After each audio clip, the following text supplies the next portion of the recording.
All right, peace and blessings. Assalamu alaikum, shalom. Welcome, welcome, welcome, everyone. We are back and we are live. Our topic that we're talking about today, it is the blueprint. It is the blueprint of how can we be integrated with political power and economic power. We're talking about the ballot and the pocketbook.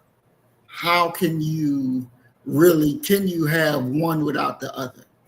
We have achieved a great level of economic power in America, but even with that economic power, the principles of freedom didn't come with it. So there's something more to it than just economics. So we're going to get into it and talk about this today. And peace and blessings, Doc. How you doing? I'm doing great, brother. I'm doing great. Glad to be here. Yes, sir. Yes, sir. Excellent. You know, I wonder. We were talking offline about the different political views on Fox and MSN. Mhm. But when it comes to Black nationalists, revolutionary nationalists, as you say, where do they go? Where do we go for our source of news? Because MSNBC ain't it, and Fox damn sure ain't it. No. I think that we have to have a foundation. And once you have a foundation of what it is that you believe, what you think, Mm-hmm. you have some materials to pull off of that you're able to, in many ways, engage. I don't care if it's CNN, MSNBC, or Fox News, PBS. You can engage what is being offered, and you, in many ways, have to measure it up with what you know about life, about the Black struggle, about reality. And we've dealt with this long enough that we shouldn't be fooled. We shouldn't be duped. As Malcolm said, hoodwinked, Mm-hmm. bamboozled, led astray, run amok, because we have a base, and we understand when somebody is, and I don't care if they're on the left or they're on the right, when they're trying to manipulate us and guide us towards their political viewpoint and what Mm-hmm. it is that would benefit them. We have to always center Blackness, center Black folk, and center what is good for Black folk. And as these ideas and this news and what have you, these op-eds come into being, we have to measure it along that. Is it good for Black folk? Will it be good to Black folk? And if you can come up with a yes on both of those, by and large, you should roll with it. Okay. Definitely, definitely. And did you know Candace Owens is on her um quest to get justice.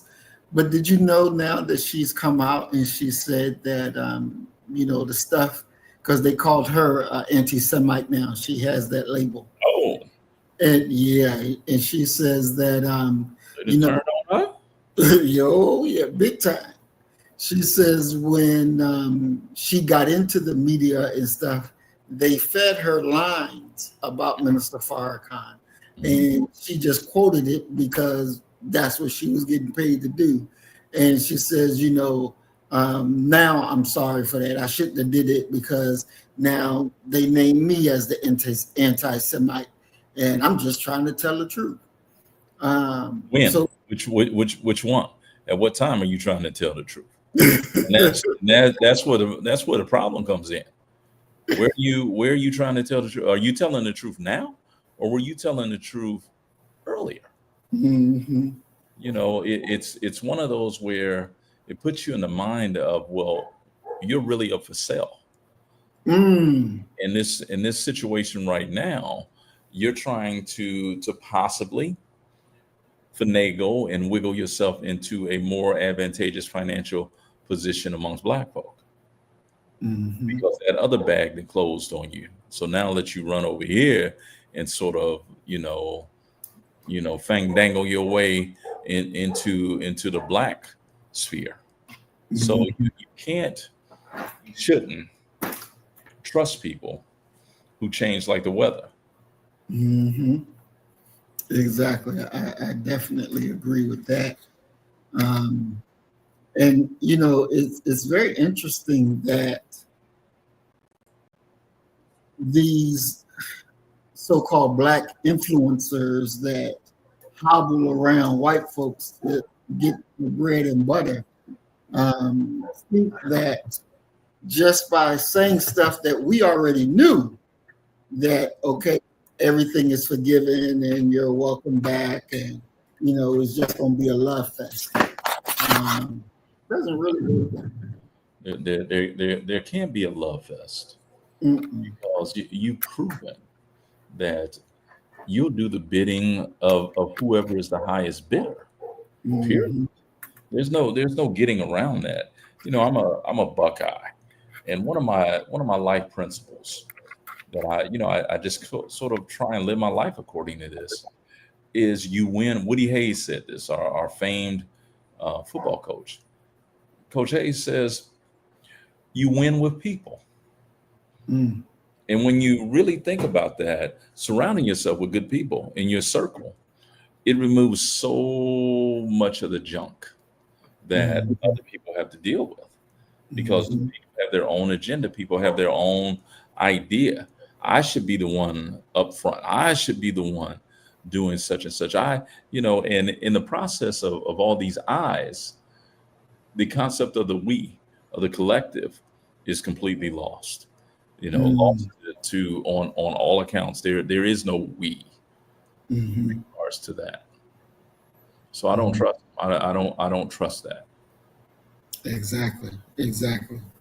So on today's program, we're going to be dealing with how do we build the lasting reality for ourselves, the program, the blueprint, and the ballot, re-examining Black economics, self-sufficiency as a political weapon, provides a clear and urgent answer. So, Doc, when we're thinking about freedom, and we talked last week about the difference between liberation and freedom and how they should go hand in hand. Today, we're going to deal with economics and political capital or political power. Are these things opposite of each other, or do they actually work to coincide with each other to produce this freedom, this liberation that we are as a people are seeking? You're saying politics and economics? Yes. No, they're inseparable. They go hand in hand. And if you're really doing it correctly, I guess I could say, so much of that economic might, so much of the economic collectivism that we have in regards to circulating the dollar, and we have to mention sometime, in this discussion, that when you're talking about the idea of economic collectivism and circulating the dollar, it comes with a responsibility towards the individual who is receiving those dollars. We aren't putting those dollars in your pocket for you to just live large and what have you. Mhm. So when you're talking about if you're doing it correctly, your economic wherewithal, your success in that arena should be poured into the political arena, should be poured into supporting candidates that are going to advance your agenda and your worldview. They go Mhm. together. There's no doubt about it. And one of the things that I've often said is quite simply, it's impossible for you to go out and win a football game and you're only running. You don't pass, you just run. Mm. And the process of liberation, the fight for liberation, has to be looked at similarly. And I know that we got a lot of brothers and sisters who have withdrawn themselves from the political arena, but we got to get over that and Mhm. realize that we have to fight them economically, politically, socially, culturally. You got to fight on every front. You Mhm. can't you can't think that you're going to circulate the dollar and not have a political voice, because if you do that, they're going to just change the laws. They're gonna raise the taxes, and they're gonna take that money directly out of your pocket. Mhm. Exactly. Exactly. Um, let's go back in time. And let's start with Booker T. Washington. Oh, you know Did that's my man. exactly. Booker T. Washington, did he involve or talk about politics at all? Or he was just for the economic side? We'll see. Once again, with Booker T. Washington, you have to evaluate him within the historical context that he was in, number one. And a big part of it, and also a big part of understanding Booker T. Washington is predicated upon the idea of, you ever heard the saying, pay less attention to what they say and more attention to what they do? Booker Right. T. Washington is one of those figures, because Washington, let's be very honest, his bread is being buttered by white philanthropists. If you go on the campus of Tuskegee right now, you will see the name Carnegie, Rockefeller, and Ford on buildings, and on buildings that are being constructed. They still are supporting this man. So when you think about receiving that white dollar, Booker T. Washington is unable to come out very strong politically and to say some of the things that Du Bois would say. And keep in mind, Du Bois was fired from the crisis, the NAACP's news organ, 6 or 7 times for what he would say. Booker T. Washington can't be Malcolm because he's not economically independent. He can't get out there and talk wild because that money would be gone. However, the question, you have to go one step further when you're looking at Booker T. Washington and really ask this question of, what did he do with his money? And the truth of the matter is that we now know for sure that Booker T. Washington had an economic machine that fed a political machine. Nobody gave more money to the NAACP than Booker T. Washington did during his life. No one started more black businesses than Booker T. Washington did. Garvey comes in and sort of exceeds him. But Booker T. Washington was starting businesses. He was giving money to black endeavors. So politically, Washington talks in his famed speech, the Atlanta Compromise, what they call the Atlanta Compromise. And he says that it is important and right that the vote be ours. But it is equally important that we be prepared to utilize the vote. And of course, he had to throw the latter part of that statement in there for the white audience to appease them. So Booker T. Washington understands very, very well that we need to have a political voice. We need to be engaged politically. So for him, I would argue politics and economics go hand in hand as well. It's just that he can't talk about that so forcefully in public. Now, and correct me if I'm wrong though, but during Booker T. Washington's time, Reconstruction has already passed, correct? Yes. Yes.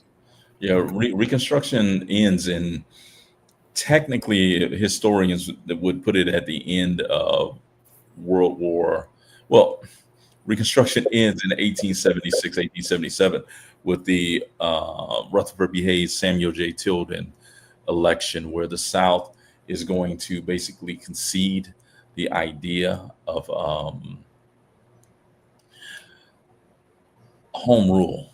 They want home rule, and they're gonna allow Hayes to become president if they're allowed to have home rule, and that's exactly what they do. Now, because last week we talked about this a little bit as well, the difference between what was going on in the North and the South, where in the North, our people still were voting. It was just in the South that our people were not voting. We know that during Reconstruction, the black elected officials from the South was elected. So during, I would assume, during the second stage, during congressional Reconstruction. Yeah. Okay, break that down. Well, you have 3 distinct stages of Reconstruction. The first one is presidential Reconstruction. Lincoln heads it, and Lincoln is primarily talking about We need to ratify the 13th, 14th, and 15th Amendments. We also need to have a Freedmen's Bureau that is going to monitor land contracts, not just for recently emancipated Black folk, but also for poor white illiterate yeoman farmers. They don't know what they're signing. So we need someone who can watch that. Lincoln's going to be killed 4 months in after the U.S. Civil War. He's killed in April of '65.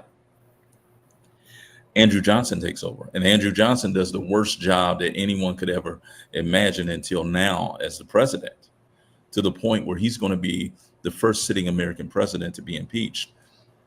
When he's impeached, that begins the second stage of Reconstruction, which is going to be congressional / radical / Black Reconstruction, where the Republican Party is seeking to punish the South for what it is that they've done. And a major part of punishing them is taking the vote from them.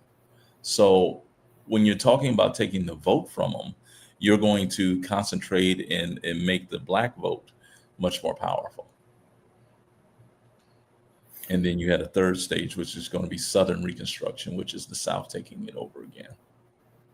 So when the Blacks in the South were elected to these political offices, I'm assuming that the Blacks in the North were elected to political offices as well. No. At the same rate. No, No?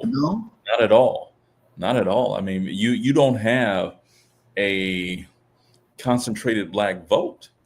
You have a concentrated Black vote in the South, because if you picked up guns, and what the radical Republicans are basically going to say is that if you picked up guns against this nation, you're no longer a citizen. So white Southerners can't vote. They're going to have to be brought back in through a process. And it's really the, how can I put it? It's the radical Republicans fucking with them. That's that's what it comes down to. That they're just fucking with them. And they're saying, no, you're not allowed to vote. You can't come in here and do anything. And so that concentrates the Black vote in the South. But relatively speaking, the majority there hasn't been a time in this nation's history where the majority of Black folk were not living in the South. So you're dealing with a situation where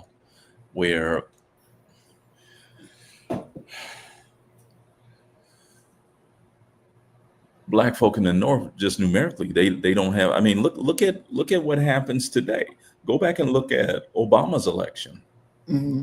If you look at a state like Ohio, my home state, Obama lost 85% of the land mass of Ohio, if not 90%.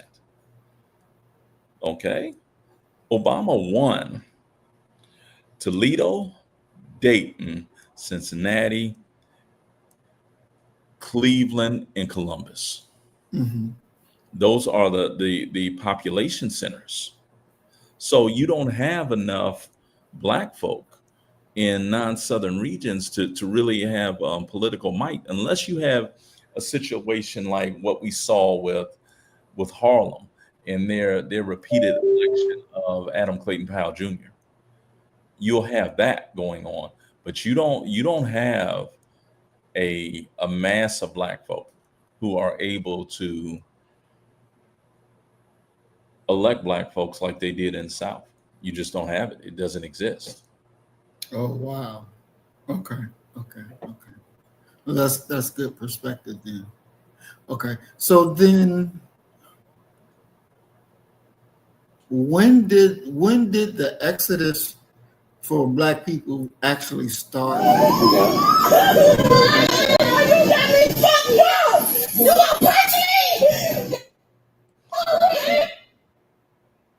What was that?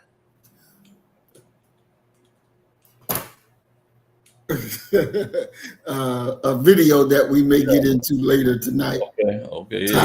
It can't wait to be released. You'll say, "Look here, let me out." Sound like a demon that was trapped up in there. Exactly. So when did the exodus from the South go for Black people to get up to move up to the north. When did that happen? Because I'm trying to get my timeline right. The Great Migration. Mm-hmm. You have to remember that several things are going to happen. Number one, the election of Rutherford B. Hayes and the resigning of the South to allow it to have home rule. You're dealing with 1876 right there. Rayford Logan calls that period the nadir. He says from that point forward, it's the lowest of the low for Black folk ever. Well, the only friend that Black folk have ever had has been the Republican Party in the South to that point. That was the party of Lincoln. That was the party that worked in their benefit. So that period between going back to Reconstruction, presidential Reconstruction is 1865 to 1867. Mm-hmm. Southern congressional Black radical Reconstruction is 1867 to 1871. Okay, by 1870, 1871, we start seeing these laws called the Enforcement Acts that make it impermissible, make it illegal for you to wear a hood out in public. Clearly, you're aiming at the Ku Klux Klan. So from 1870 going forward till about 1894, we get the Plessy case, Homer A. Plessy's case. The octoroon who goes ahead and gets on the train, and he's trying to, in every way, create a federal case because Black folk believe that the only reason that they're catching the hell that they're catching is because the Republican Party, the federal government, does not know about it. So we got to get them back in Southern affairs. Well, the Plessy case isn't decided right away. Okay. Booker T. Washington gives that speech in 1895 that Black folk call the Atlanta Compromise. And one of the consequences of that speech is that he has convinced white folk that Black folk don't want social equality. So 1896, we get the Plessy decision, Plessy v. Ferguson, and it says that racial segregation, separate but equal, is permissible in this nation. That's 1896, putting Black folk in a dilemma. And many Black folk, some Black folk, not many, but some, are going to make that decision that Malcolm talks about in many of his speeches, where he says, any place has got to be better than here.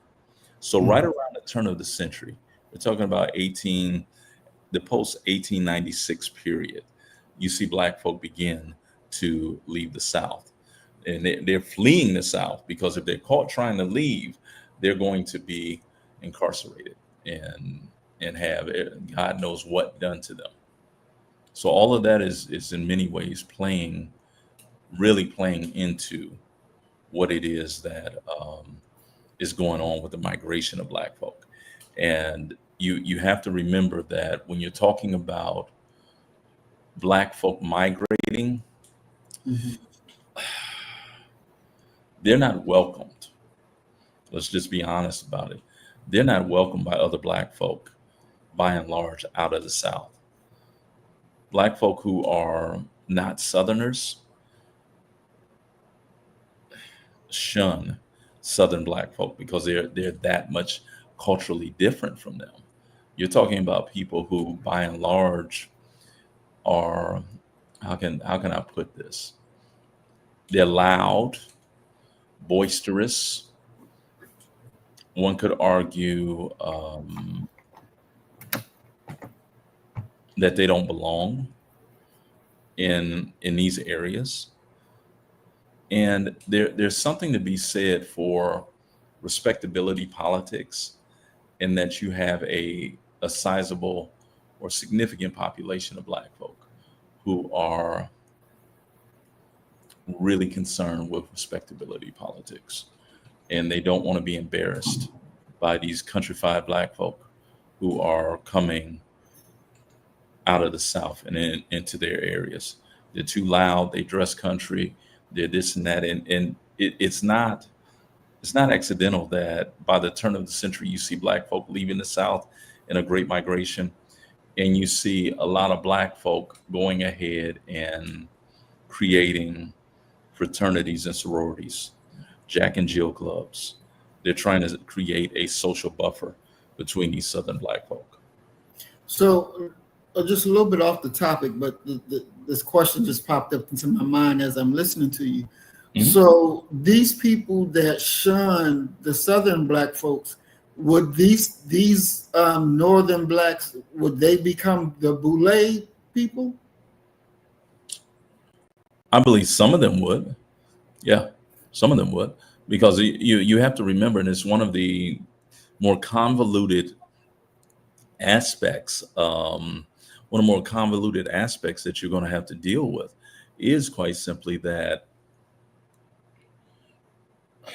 Black folk are diverse. We're not a monolithic population, but you have a class of Black folk who don't want, how can I put this? Who don't want anything to do with poor working class or lower middle class Black folk. They consider them to be beneath them.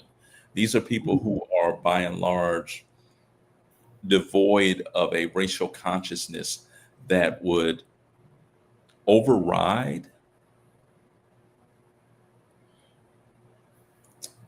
everything else. You know Black folk, hell, me and you, who want all Black folk to win. Mm-hmm. Everybody don't feel that way. They're really concerned with just a certain population of Black folk winning, and that's an issue. Mm. Wow. John Calhoun asked you a question. John How is Calhoun to Mhm. Cal. How is there such a limited understanding of the way in which Black people switch their loyalty from Republicans to Democrats even until this day? How? We don't study history. And that's is just what it comes down to, that the American historical narrative, Black folk have been turned off to it. They think that they know it, and they don't. They know very little about the intricacies of the American historical narrative. Case in point, and it's one of the sticking points for me that I honestly can't get beyond. It is quite simply the mischaracterization of a group like the Black Panther Party for Self-Defense as being a militant race-hating group. They were so far removed from that. So it's a lack of exposure to to history. And it's great to see the name John Calhoun. I will say that for sure. I hope you're doing well, brother. We need to talk real soon. But So, Doc, go ahead. I'm gonna use your phrase. Let's Uh-oh. be fair. Okay. Is the Republican Party of yesterday the Republican Party of today? And certainly not. No, not at all. Not at all. There's no way that you could force that argument. You have to remember that when you're talking about Lincoln's Republican Party, Mm-hmm. you're talking about a party that was, number one, had tenuous relations with the South.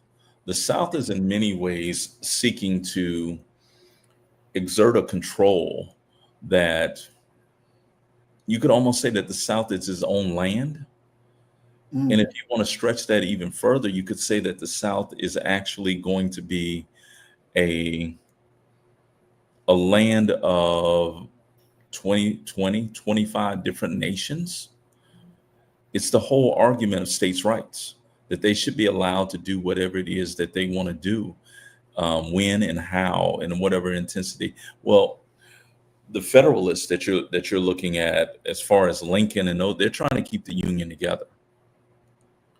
The Democratic Party does not feel that same way, and you're going to see two major alterations, if we can simplify it.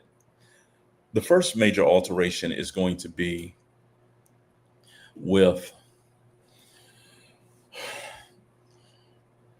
and I'm talking about, when I say major alteration, I'm talking about the switch of Black folk from Republican to Democrat. The first one is going to happen in 1934. That is the first off-year election of FDR's first administration.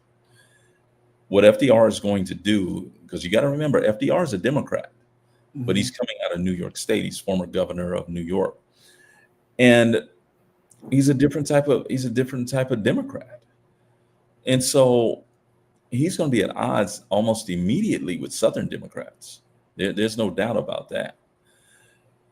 What FDR is introducing, it turns their stomach, because FDR is going to create something called the Black Cabinet, and it's a government cabinet level agency.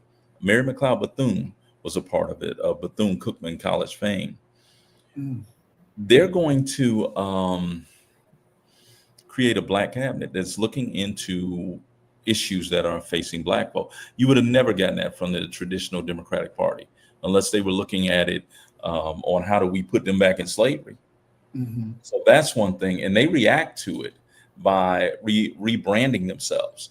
They go from being Democrats, and to create separation from people like FDR, they begin to refer to themselves as Dixiecrats. So here you have the Dixiecrats, who are basically former Southern Democrats, but they're never going to agree or go along with what it is that they feel that FDR is doing. That's the first wave in 1934. The second wave is going to actually happen in 1960, when we have the presidential campaign of John Fitzgerald Kennedy. Kennedy is running against Richard Nixon, Kennedy being a Democrat and Nixon being a Republican. Kennedy's losing. And so he has to do something, almost a Hail Mary, to try and catch up. Dr. King, with his troublemaking ass, King is locked up. And King was already on probation for, other protests. These white folk was getting ready to make Dr. King put him in a yard and give him a sledgehammer and make big rocks into little rocks. Black folk couldn't stand for that. So what JFK does is he arranges for Dr. King to be released. And that Sunday before the election, and you have to remember, they actually outlawed this now, but it was a religious tradition for Black folk to vote early. And on that Sunday before the election, the most politically powerful Black man in America was the pastor, because he would say from the pulpit, he would tell his parishioners who they were to vote for. And with what JFK had just done for King, Black pastors got up and said, there's only one man for us to vote for, to even consider voting for, and it is JFK. And so, and you can't forget that Daddy King, Martin's dad, Daddy King was a Republican all the way up to the 1960 election.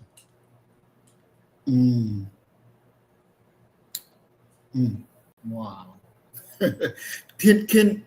Would it be a far stretch and to say that the present day Democrats, how they do with Black people, is akin to how the beginning of the Democratic Party felt about Black people? Would there be agreement on that? No, I wouldn't agree with that. I wouldn't agree with that, because you have to remember that when you're talking about that old guard Democratic Party, all the way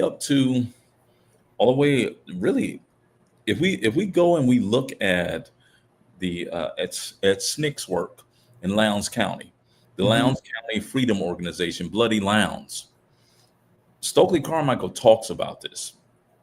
Stokely says, we didn't have to try hard. It wasn't difficult, because you have to remember that they're trying to organize and register to vote illiterate Black folk. Okay. It wasn't difficult to point out to people that ain't the party for Black folk, because at the bottom of the emblem of the Mississippi Democratic Party, it said white supremacy. So no,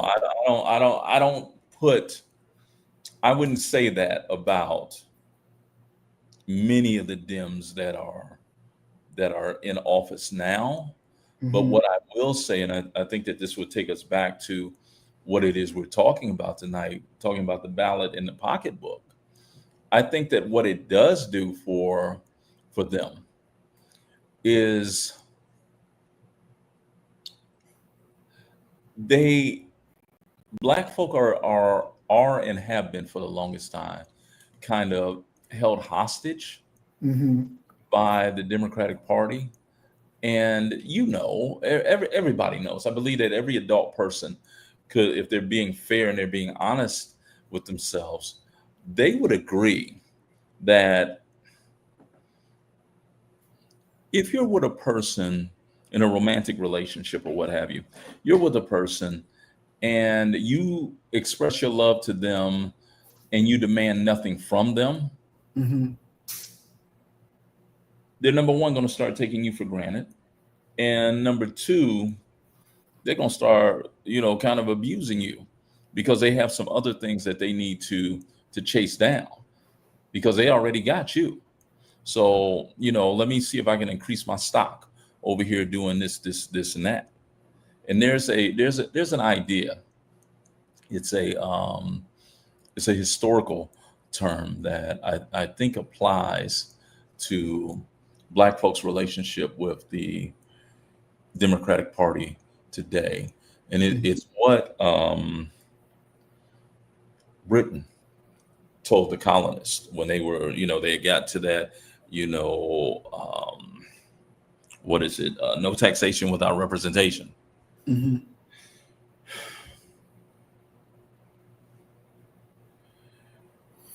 Virtual representation. And what the British were saying by telling the colonists, well, you are represented by virtual representation. It's kind of like when you go on vacation, you and your wife go on vacation, and let's say you have five or six kids. Do the kids get a vote necessarily upon where y'all going? Hmm. No. But do you consider what could be done by the kids, what's kid friendly, and well, they could go here and they could go there and blah blah. That's virtual representation. That we're not going to do anything to harm us because it would harm you. So by that standard, you are being in many ways represented the entire time. That's kind of what black folk are like with the Democratic Party. That they've said for so long that, yeah, y'all get our vote, blah blah blah blah blah blah blah. And the Hmm. Democratic Party is saying, well, what we're doing is we're fighting for working class people, we're fighting for poor people, we're fighting for labor rights and this and that, and you'll benefit from that. But they never break off and talk about a black issue like reparations. You're not Right. going to hear them advancing reparations. And in many ways, they have to do what Kennedy did. And Kennedy, when he did that Hail Mary, by talking to Coretta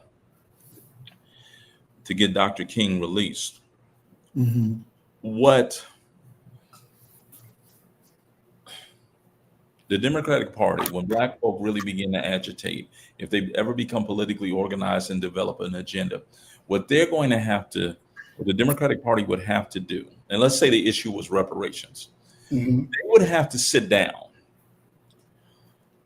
and have their best political scientists analyze how many black votes are we standing to receive if we begin to promote for reparations. And you could say quite a few. Hmm. But that's got to be counterbalanced with how many white votes are we going to lose from white folk who hate black folk and don't think that they should get anything, reparations or any other kind of way. Are you going to gain enough black folk to offset those white folk? Probably not. So you're not going to be able to advance that as an agenda. Hmm. But do you agree that the Democratic Party has not been a true friend to Black people, Doc? I believe the Democratic Party has been what all political parties in. First off, let me answer straightforward. No, it hasn't been a true friend of black folk. Let me start there. but black folk have made some. There have been some strides and some gains with Democratic presidents. Let's be clear on that. But the Democratic Party is a political party. It's interested in votes. It's interested in power.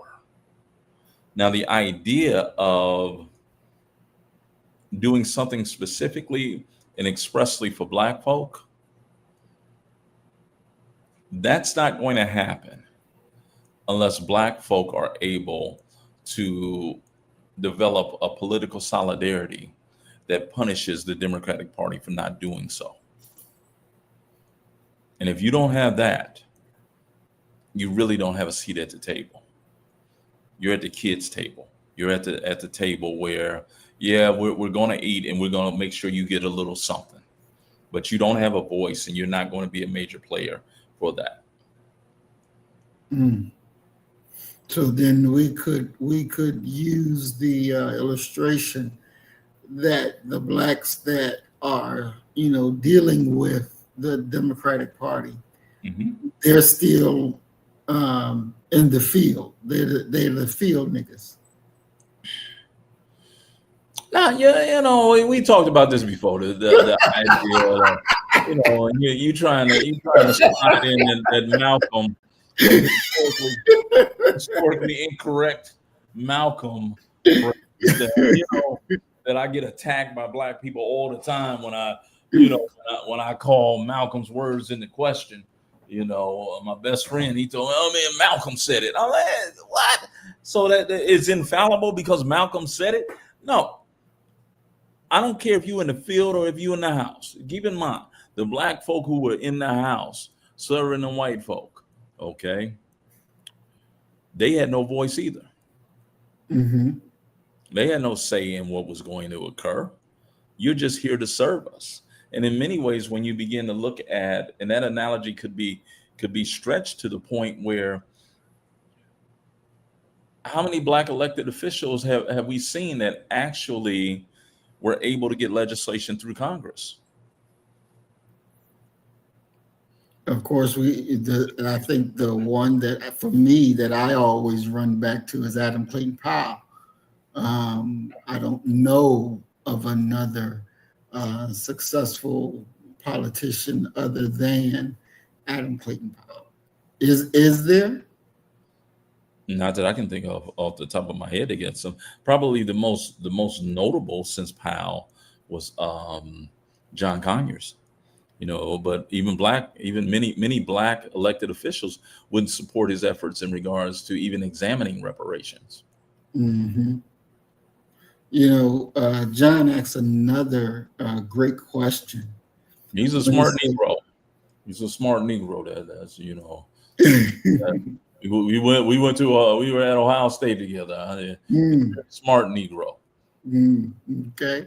So his question is there a way for black people to punish the Democratic Party without shooting themselves in the foot, politically speaking?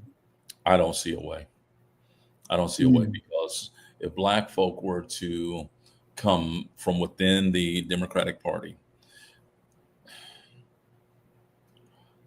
look at what's going on with Candace Owens right now.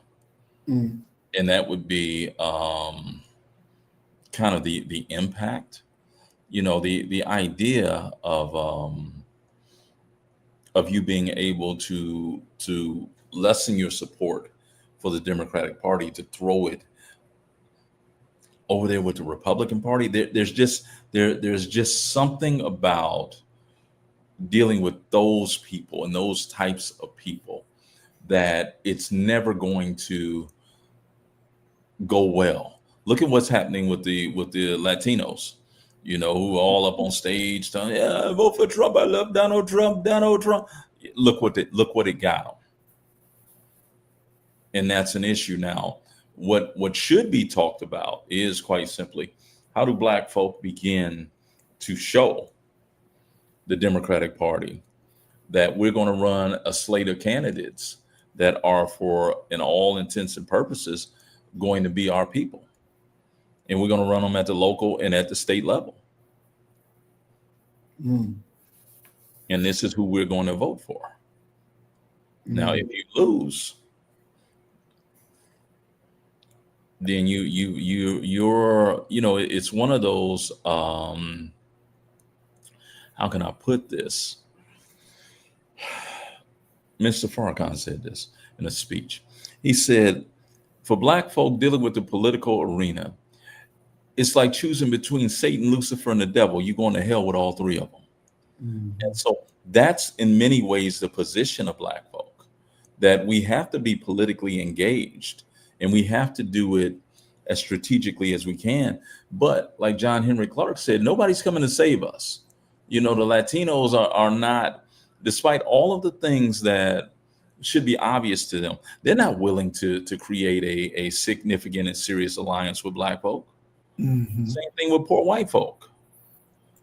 This is a nation of addicts, and the addiction that these people they have, it's an addiction that leads them to cutting off their nose to spite their face. It is race, it is racial identity, it is ethnic identity, and they are going to join together based upon those things. And even if there's a like-minded group who has the same issues as they do, they're less willing to try and work with them. And that has been the black plight. I don't care if you're talking about being represented by the Republican Party, the Democratic Party. I don't care if you're talking about the union, the labor union movement. Black folk are always, and I mean always, being left behind because other groups cannot get beyond our racial identity. And that fear, that palpable fear that we talked about previously, that we're revenge minded, that we're going to do to them what they've seen their people do to us. And there's nothing in the historical record that indicates that outside of Gabriel Nat. They had a couple brothers who tried to do it. So Doc, let me ask you, because Earth Angel 1105 remix, I understand that the question is more likely tongue in cheek, but the substance of it, who is the Democrats? Who are they really? And what is the real platform that they're running that black people are supposed to be so loyal? They're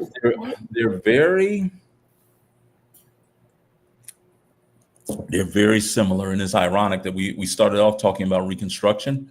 In many ways, they're very similar to what happened during Reconstruction. Okay, in the following way, they're devoid of an identity, of a real and significant identity. The fact that Trump was able to come and steal the white worker labor class away tells you that the identity and the voice and who they're talking to has changed remarkably. If you look back at Reconstruction, the Republican Party was composed of three facets. You had Northern Republicans who came south, and they referred to them as carpetbaggers. These were people who were coming to the South with nothing but a carpet bag, and they were trying to get rich. That's one leg of it. The second leg of it were black folk in the South. And when you talk about black electoral success during radical Reconstruction, you have to in every way recognize that black folk are politically powerful. Yet at the same time, there's a third leg, and that third leg are those poor white folk who couldn't vote during the Democratic Party's rule. So you got these three-headed monster, okay? And to go back once again, because it's historically true, it's always been historically true about this nation. Poor whites, these poor whites that the Republican Party reached out to, gave the vote to with the 15th Amendment when they removed any of the monetary or land issues that you would need to vote. These rascals are going to be duped. You want to talk about being hoodwinked and bamboozled. These people are going to be hoodwinked and bamboozled, bro. This argument. Yeah, you over there with the Republicans, right? I see they running that Negra Johnson over there. That should have been a spot that you got. They tap into their white supremacy. They tap into their racism. And before you know it, they're over there now with the Democratic Party. So that alliance has been fractured. If you look at what happened recently with the Democratic Party, you're with the modern day Democratic Party, you're looking at pretty much the same thing. The modern day Democratic Party has allowed itself to be alienated from that main base of white male workers. That's been their base. The automotive workers, the steel workers, what have you. That's always historically, and they took them for granted and they got stolen away. And why did they alienate them? They alienated them for a love affair with the LGBTQ. Okay, with the immigration issue, with all of these different issues. Okay, you love white folk unattended, and I'd be damned if Trump them didn't come in and swoop them up. And the easiest way to sort of Jedi mind trick them is to tell them, there's a caravan coming from Guatemala right now. And it's almost as if some latent DNA in the back of their mind is activated. And they say, oh my God, we're back at the point where, turn of the century, where they were coming north to steal our jobs. So you got the Democratic Party. Who are they? They don't know. They don't know. They don't know who they are. Wow. So since they don't know who they are, and I think it was Roosevelt who said, nothing happens in politics by accident. It is always planned. And using that, Doc, I have to ask, is that what is the possibility that, well, I don't think it's a possibility. I believe it was on purpose. But the reason why, though, I don't understand. Why would the Democrats allow the illegal immigrants, quote unquote, to rush across the border and to do all of these things and do it without no real stoppages of, we're not going to do that. Why would we allow that to happen? But let's once again, let's be fair. Obama put out more illegal immigrants than Trump did. Correct. That's correct. Okay, so the argument of saying that they just allowed it is a fallacious one at its core. But it can't. What about your boy? Your ex-president, what was his name? Biden. You voted for him. You should know his name. We saw him open the doors to the immigrants. So you don't know. You don't even know that was you. Don't know that was Biden that did that. It happened on his watch. It didn't happen on Obama watch. What evidence do you got that he was even conscious that was occurring? Because when a president says something, it matters, and he said. I don't think that you're hearing what I'm asking you. Okay? And I think you know what I'm saying. Okay. He was coherent enough. He was coherent enough. Okay, that's like somebody getting pulled over for drunk driving and they say, I'm sober enough. No, this ain't no gradients where you 20% coherent. You either it's like being pregnant. You never heard nobody say, well, I'm partially pregnant. No, you're either pregnant or you're not. But what I'm banking on that actually is occurring is that when you lose your identity, when you try and stretch that umbrella so wide, okay, that any group in any population can come in and they can have a significant voice. And by significant voice, I mean a voice that is not only going to be heard, but a voice that is also going to make some things move and shake. You're in trouble. You have to have sort of a foundation that this is who we are and this is what we do. They should treat other groups, LGBTQ. They should treat the brown people the same way that they treat black folk, and that is quite simply, if you want to come over here, we're not going to ignore you, but you won't be our single foremost priority. But what the Democrats are making a mistake on is they're doing things that I would argue are correct. Mhm. Okay. However, what they're correct on is not necessarily the policy. And I'll give you the example of free speech. Okay. I believe that even your boy, and I don't know if I can say his name without losing my job. Okay. I'm very cognizant that my daddy was a steel worker, and I asked him. I said, "How can you ain't build us nothing?" Mm, He said, "Look at Trump and his kids. Look at all the mm, trouble they in." He said, "I ain't build you nothing because I wanted you to have character."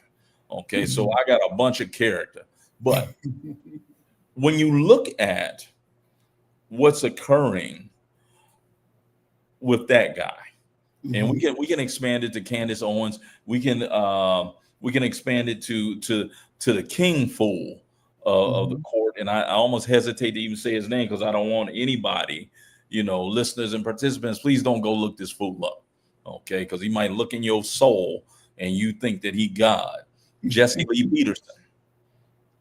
I agree that Jesse Lee Peterson should be allowed to say what he says Mhm. because I defend the U.S. Constitution. Mhm. Okay. That's not a policy. That's just a principle. That's an American standard. What the Democrats are doing is that they're allowing other groups to do what white women would not allow black women to do when they had their women's march. The black women show up and they want to be up on the stage. They want to be able to get to the mic, and the white women are by and large saying no. We have our own agenda of what we're going to do, and boom, boom, boom, boom, boom, boom, boom. If you want to be near the mic, you want to have that type of voice, create your own movement. That's what the Democratic Party should have done. Okay. And let the chips fall where they may, because the LGBTQ community, the brown community, if they get their minds right, they will recognize they're in the same trick bag that black folk are. Okay. What are you experiencing now? They got ICE agents running up on cats, tackling them. Okay, I'm scared to go outside. I'm light skinned. They might think I'm, they might think I'm, you know, I might not make it home some days. Okay, Mhm. so you have to have a situation where those groups are going to have virtual representation, but you can't risk your main base. And that main base, let's be very clear, that main base is white working class men in particular. Okay. And the moment that you begin to talk about the idea of women's rights, you talk about, LGBTQ, you're going to begin to alienate them. And then what makes it even worse is when you bring in Hollywood stars, Mhm. because now the Republicans are going to be able to say, well, just, well, look who they hanging out with. I Mhm. saw Matt Damon up there with them. He ain't working class. Mhm. So Mhm. they need to get back. They need to get back to basics. Mm. Wow. Very, very, very, very interesting. Very interesting. And back onto to our subject. Now we move on to Marcus Garvey. Garvey. Marcus Garvey, I don't know. Did he have a political part to his message? I only know of the economic part. Well, Garvey's not trying to run candidates for Congress or anything like that. You got to remember, Mhm. Garvey is Pan Africanist first and foremost, and Garvey is more so concerned with building a black nation. Mhm. It takes us back to Garvey is almost a precursor to that great line from the Mac, where Roger Mosley, Magnum PI fame, says what we're trying to do is create a nation within a nation, but without a nation. A figure like Garvey is not going to see the necessity of even engaging American politics. What he's going to see is the necessity of building Black. You need your own Black nurses guild. You need your own Black schools. You need your, so that's his thing. Okay. So the idea, and I would make the argument that just because he's not engaging the mainstream American political system, I would argue that what he's actually doing is still very political, very, very political, in many ways, unprecedentedly political, because it's working towards and seeking and aiming for the upliftment of Black folk. Now, but I have to ask you, because I didn't expect you to say that part, but how is that political if you're ignoring the political process? So how is that? Let me use a line that I heard John Henry Clark say to Cornel West. Okay. You wouldn't say that to a Jew. Their money is political. Okay. They don't have that. They're small in number. They can't elect anybody unless you're talking about electing somebody in a small borough of New York. They can't elect anybody, not numerically, not by themselves. So it's the accumulation of money that is going to transfer into political power, because you know where the money is, and if you want to get elected, you got to go over and deal with those people. What do you want? What do you need to contribute to my campaign? Right. And Black folk have not only the money, but also the numbers to put anybody over the top.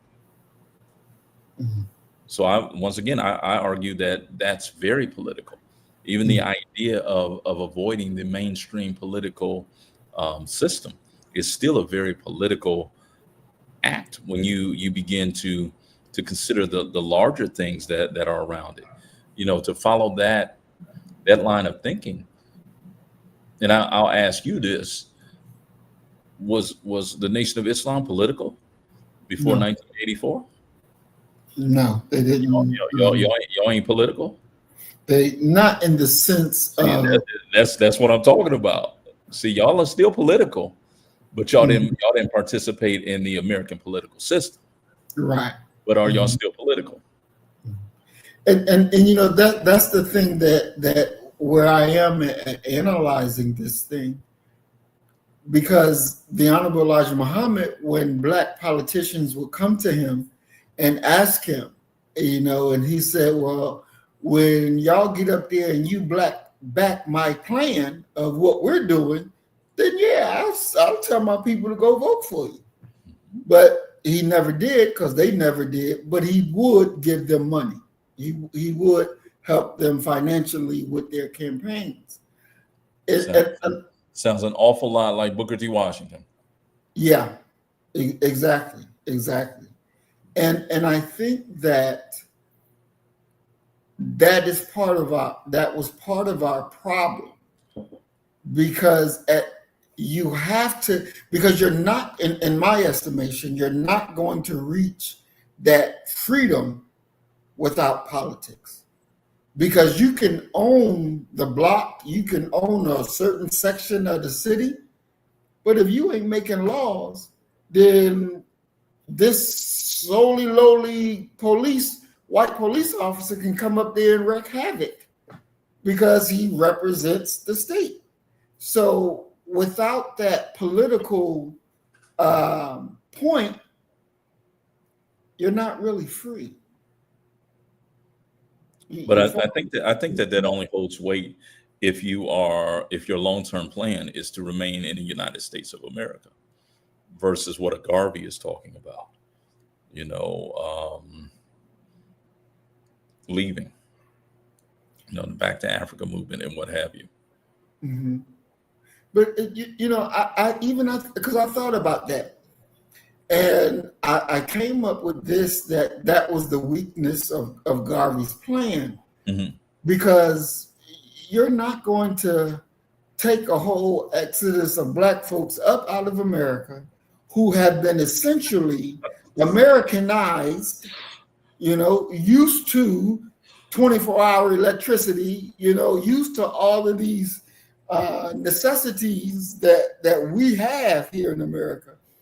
Move them over to Africa and expect them to fall in line to a system that doesn't even take care of its most vulnerable, right? It is a strictly, you go out there, you do for yourself or you don't eat type of situation. And black people are too damn comfortable. Even the poor ones are too damn comfortable to go and struggle. Yeah, but I don't think that you're talking about black people. I think you're talking about Americans. Mm-hmm. We've been Americanized. We have a certain expectation, a certain standard of living. Garvey kind of dealt with this in one of his quotes, where he said, I would never seek to take all black people to Africa. Mm-hmm. He said, because they were no good, they were of no use and no good to our people here. What makes you think they'd be of any use to Africans if we got them over there? Mm-hmm. And that's in many ways what it comes down to. Mm-hmm. That we're once again talking about these ideas, and black folk, God bless our heart, we constantly do this. Mm-hmm. It's for my money. My argument is quite simply that it's one of the reasons why we haven't went anywhere really. Mm-hmm. Is that even when we have our constructs, we're talking about the collective. Mm-hmm. Because we're a communal people that doesn't want to leave anyone behind. Mm-hmm. But the truth of the matter is that, look here, there's some Negroes that need to be left behind, mm-hmm. that don't even need to be addressed. Mm-hmm. But do you even think that, let's just say they took all the un-Americanized black folks over into Africa? No, we all Americanized. Let's be clear on that. Okay. Well, okay. Your frame of reference is here. And I don't care how willing, how much Swahili Shibuya, whatever okay. It's gonna be different. It's gonna be different, Playboy. Mm-hmm.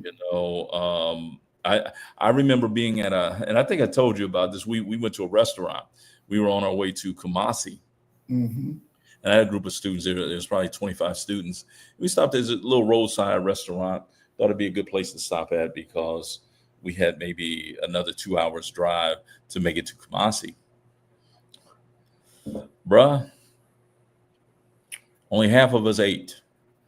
Okay, the other half had to eat beef jerky that I had smuggled in my suitcase because we ordered all of their food. And the guy came out the back. He said, "We have nothing left." He said, "We only go to the store 2 times a week, and we're gonna have to go tomorrow because you American, basically you fat ass greedy Americans that come up in here and ordered everything, because think about it. When we go to a restaurant, what are we ordering? An appetizer, an entree, and a dessert. Right. You got 3 courses right there." Mm-hmm. So we roll up in there, we ordering 2, 3. Let me get some extra rice on that, and so and so. Can you imagine what the discussion was back in the kitchen? Hey, we ain't got no more rice, and we out of goat. Okay, so who gonna go tell them? Mm-hmm. And they came out told us, So mm-hmm. if you take those back, it's just one of those where you have to have a heart that says, okay, this will probably not be 10% finished when I leave this earth, but my children and my grandchildren will pick up that 10% and make it 25, make it 40, one day we will be integrated here.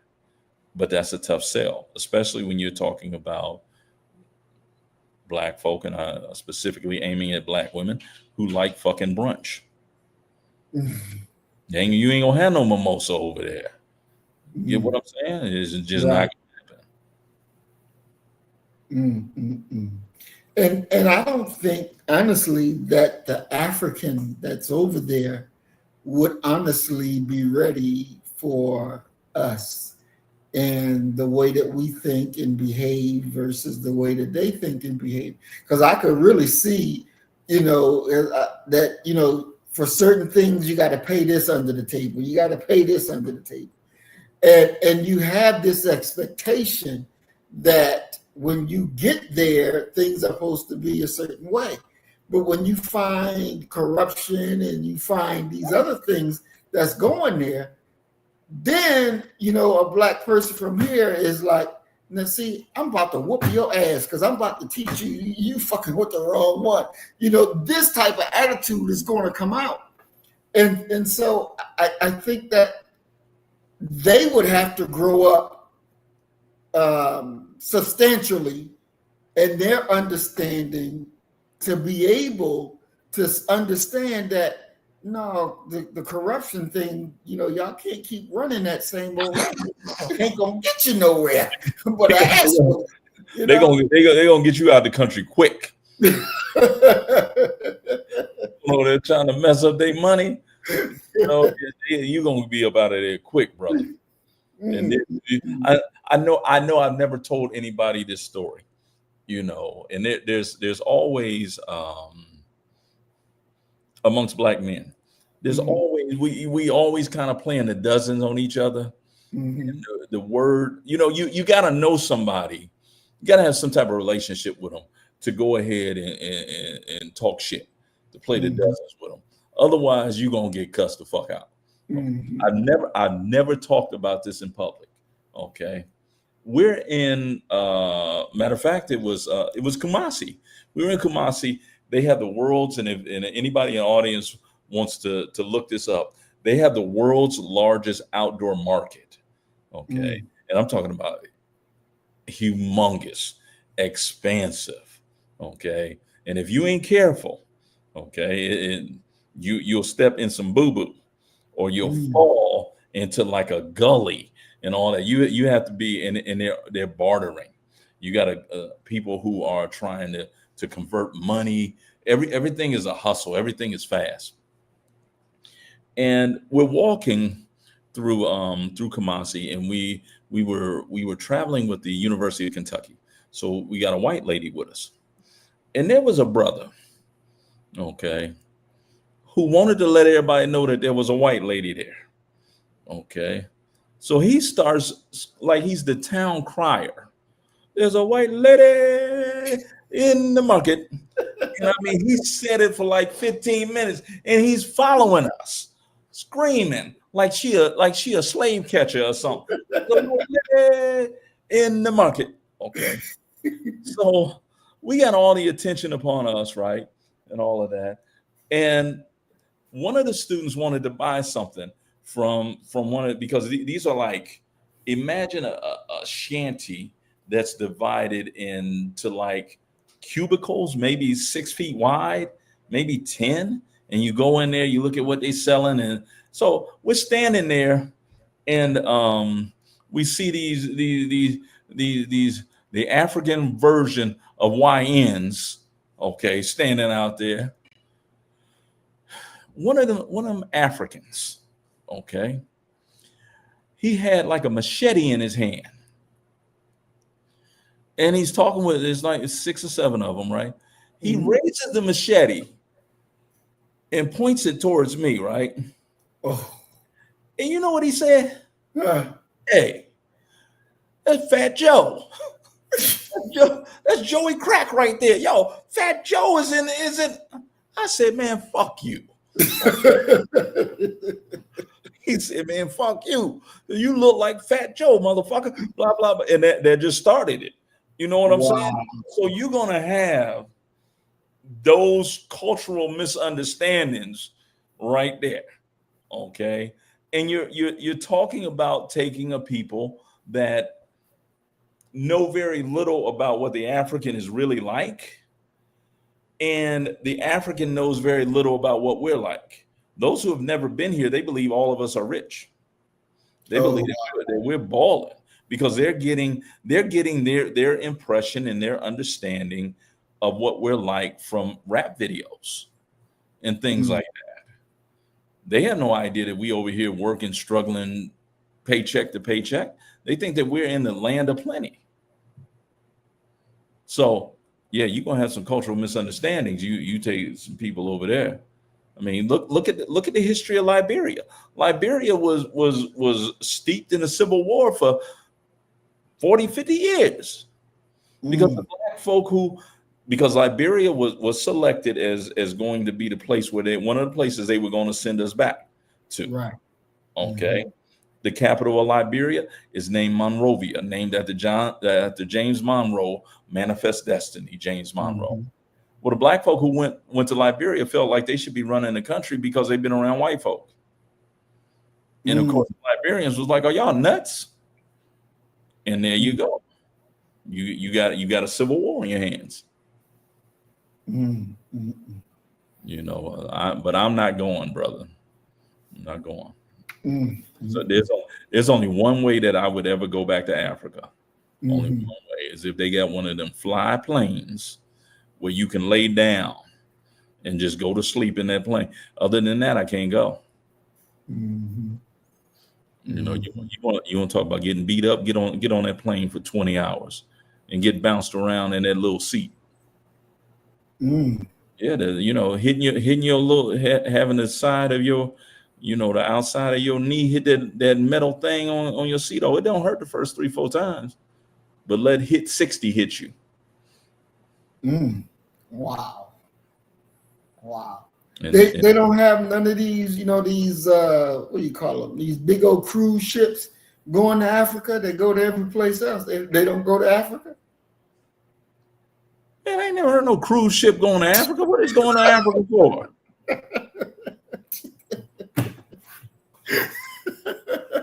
Wow. That's so ridiculous. I'm finna actually look that up. Hell, they go everywhere else. Okay, this thing actually says yes, cruise ships go to Africa, but itineraries available for various regions, including South Africa, West Africa, and East Africa. Nah, bruh, I ain't gonna be able to do it.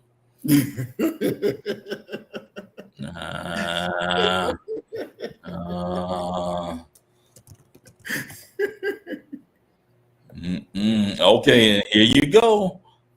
Can last from 10 days to over 70 days. Good Lord. Thank you. You see what I was saying? I was just down here at this conference. I bonked out early because I couldn't, I got there Friday. It's Sunday. It's time for me to go home. Stay down here all week with y'all. So Wow. Unless y'all can arrange for me to have one of them where I can lay down in the bed, and I'm gonna need two doggy beds, okay? Because my dogs gotta go with me. Look, 20 hours don't sound bad now. Yeah. And Mac, if you do go, I hope you get to go to a village where there ain't no electricity. Take your black ass back. Damn power outage. I ain't had no power. Sitting over there. That's why the turkey leg cut closed too. Wow. I want to take this time right quick to welcome everybody to the program. Big brother Willie Rivers, peace and blessings. We're glad that you're here. Mac 285, peace and blessings. We're glad you're here. Big brother Roy, peace and blessings, big bro. We're glad you're here. Earth Angel 1105 remix. We are glad that you're here. Peace and blessings, Queen.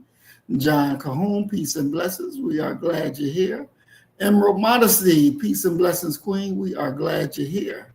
And Kamathi, peace and blessings. We are glad you are here. Welcome all. Welcome.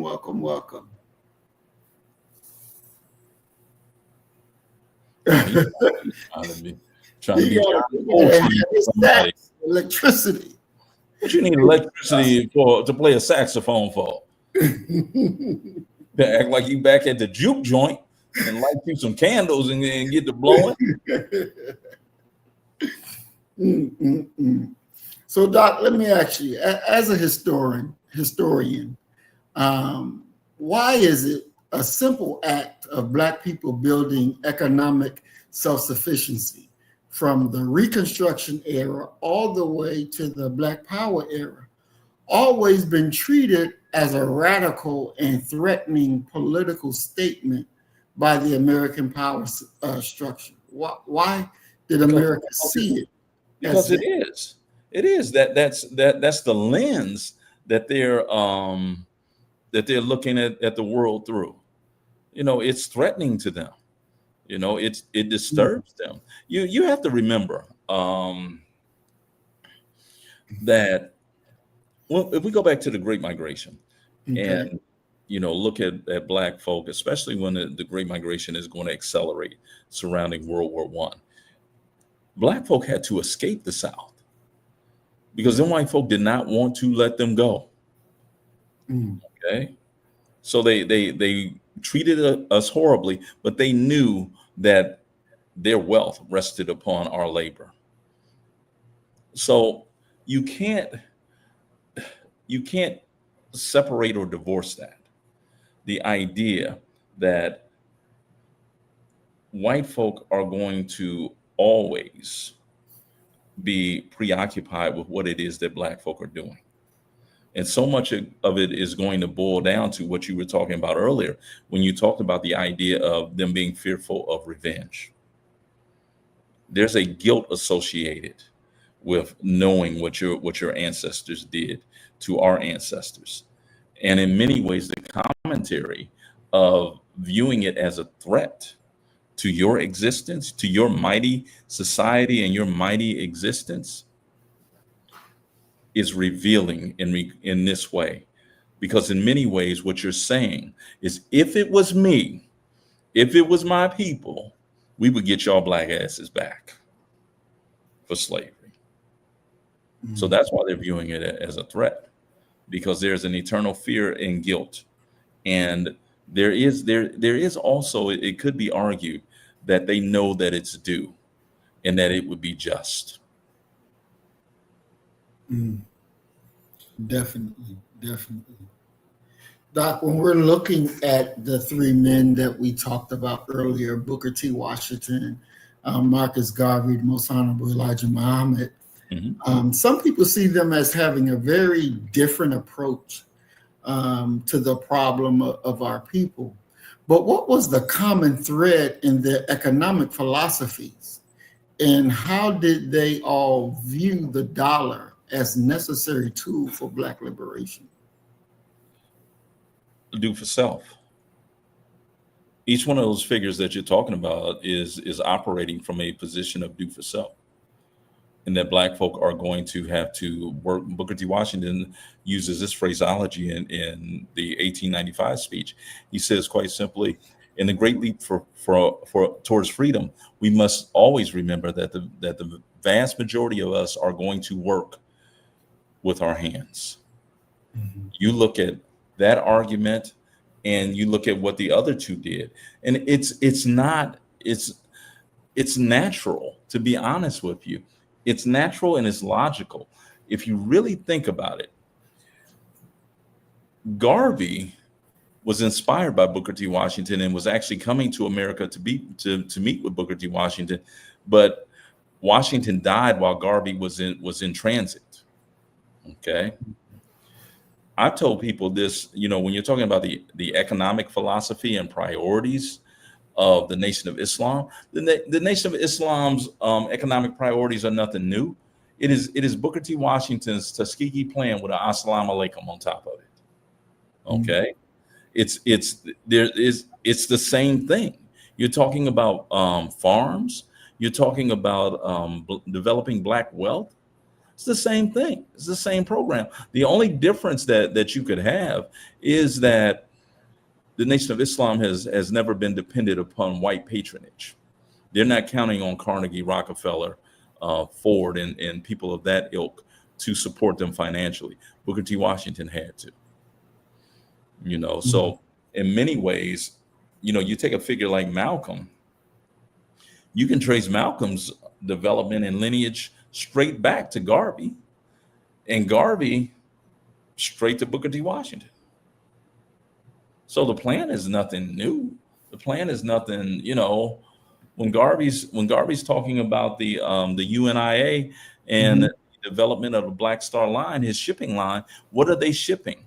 They're shipping products that Black folk have actually produced and made to every part of the world. And Garvey's a part of Garvey's magic is quite simply getting Black folk to take the constraints off of their minds. And instead of saying, well, yeah, you know what, I want to start this because I want to sell it to my people. Well, Garvey is saying, yo, when you talk about your people, talk about Africans too. And also realize that Brazil is Black as well. So, Doc, let me ask you. This is going to be a two-part question, so I'll ask you the first part first. Um, Thank you. no, you're welcome. Beyond the obvious external oppositions from white supremacy, what are some of the internal debates or challenges within the Black community itself regarding the do for self philosophy that you just spoke of? You know, the thing is that everything starts with the mind, with your ability to conceive some things. And if your mind has been fed a intellectual diet that has told you that Black folk can't handle business, that Black folk can't accomplish anything, that Black folk are lazy, that's a hell of an obstacle to try and conquer because you don't believe in them. And if you don't believe in them, you don't have any faith, then what are we doing here? You know, who's the brother that makes all the economic sense in the world? John Bryant. Uh, this brother was talking about quit giving white folk so much credit. White folk ain't make you ruin your credit. You did that. In the same way that you ruined it, you can make it better. So there has to be a psychological component of the healing of the mind and the development of belief that Black folk can do anything in the world, that you're just as good as them. You know, Malcolm, when he had that great riff where he says quite simply, you know, when you compare yourself to the white man, you know, who's he to compare yourself to? You know, you'll find that old pale thing out there using man tan trying to get to look like you. So a big part of it is being able to conceive the idea of winning. That's a major part. Excellent, excellent. So, was there ever a significant pushback against economic separation in favor of integration? I don't think there was a pushback against what do you call it, economic separation. Yes.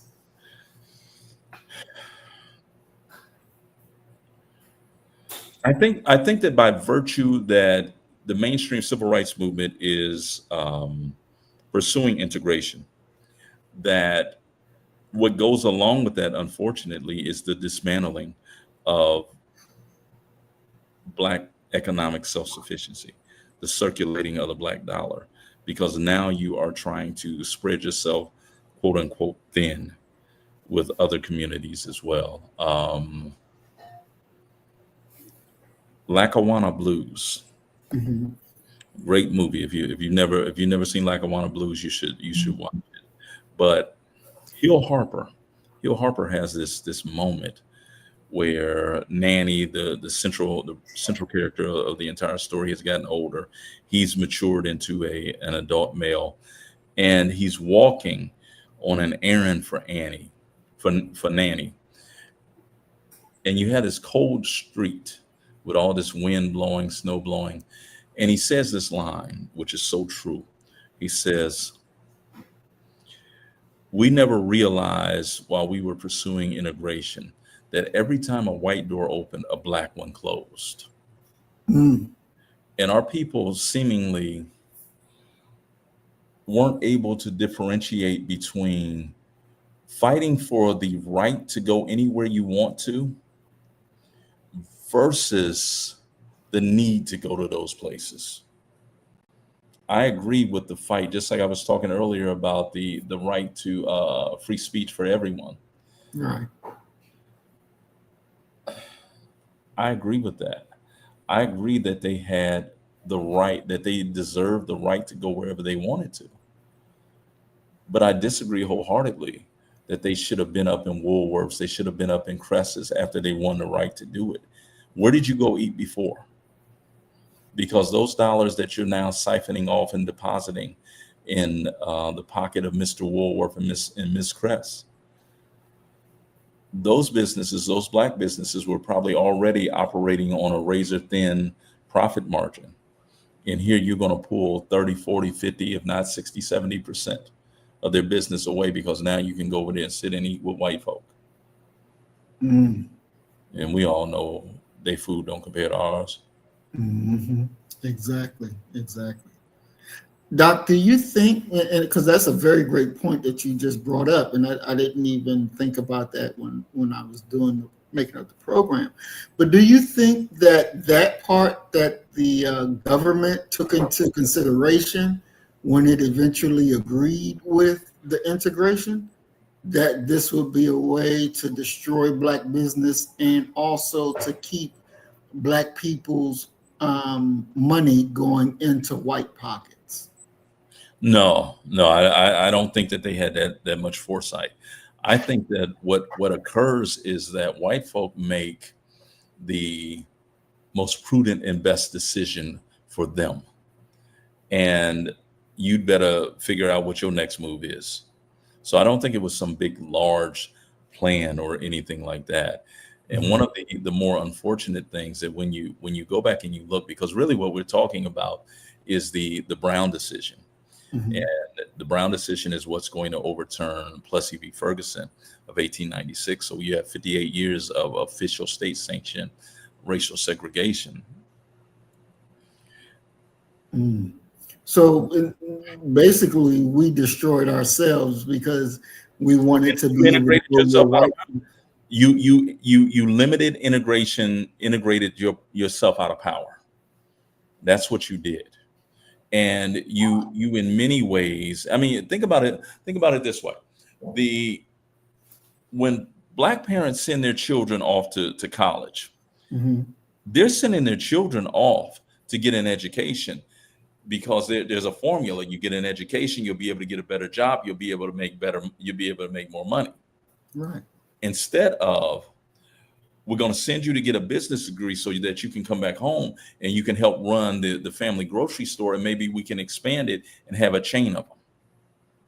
Black folk took pride in then, as they do now, with their children going to work for white corporations. Mm. Okay, he's a computer analyst for Microsoft. Mm-hmm. Okay, he's working for so and so with the, and that's a Fortune 500 company right there that my boy is working for. Mm-hmm. So we took pride in that. Okay, and what went along with that is quite simply greater financial resources, without a doubt.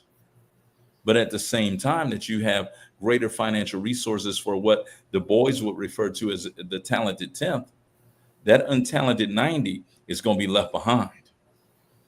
And we can see what leaving them behind actually has wrought us. Urban communities where sensible, sane black folk are scared to even live. It's one of the reasons why you've seen the population of a city like Chicago go down, because people are pulling their kids out of there and moving back south to where they deem it to be safer. Mm-hmm. Wow. We did it to our damn selves. Well, I mean, in their defense, they were, it hadn't been tried before, but the inability and the failure to have a counterbalancing advertising campaign that said, listen, don't forget to patronize your own. We went hog wild. Mm-hmm. In regards to where we worked at after we matriculated from colleges. And keep in mind that by the mid 1960s, the quote unquote best of the best of our community, they're going to predominantly white institutions, and they're learning white value systems. They're not operating along black value systems anymore. That it's the reason why they don't come back and buy the block up. What they do is they go buy a house in a gated community. Mhm. They keep these Negroes that they used to live by, that they're still related to, from Right. getting up in there easily. Mhm. So you can say you did it to yourself, but it's a lot more dynamic than that.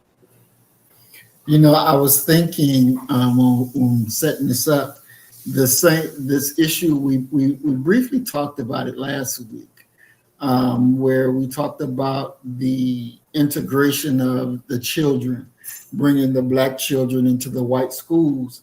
That Mhm. they also had to integrate the black teachers into the white schools as well. And we always hear about the children, but we never hear about what the teachers went through.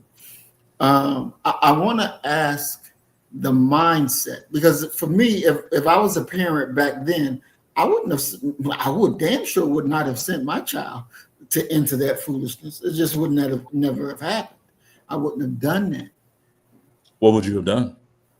They'd have stayed at the black school. I'd have told them at home my damn self, but they not going Well, you would have there. had you would have had to keep them at home, because people are being ordered to these schools. I'll give you a perfect example that I lived on Dale. My parents lived on Dale Avenue. The next street over was home. Mm-hmm. The kids at home who lived at home on home, Mm-hmm. they went to Hedges Elementary, predominantly black school. The kids on Dale Avenue, we went to Ranchwood, a white suburban school, and our backyards touched each other. Mm-hmm. So they carved up black communities and said, listen, well, your kids are going to go here. Your kids are going to go here. I went to Hedges, even though I stayed on Dale Avenue, because my parents put my address down as if it was my Aunt Bobby's address. And Mm-hmm. every morning when my mother was on her way to work, she would drop me off at my Aunt Bobby's so that the people could see me walking from that direction. Well, okay, because I never knew that they were made to do this. Yeah.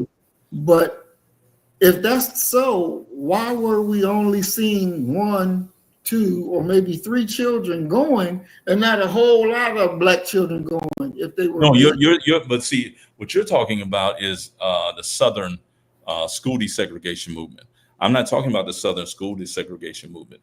I'm talking about what happened in Mansfield, Ohio, how they made a decision that we need this many children here, this many children there. Mhm. Okay. Now, what you're talking about in the South, look at because I'll talk about this one because it's the best known Central High School in Little Rock, Arkansas. Mhm. There's only 9 that went.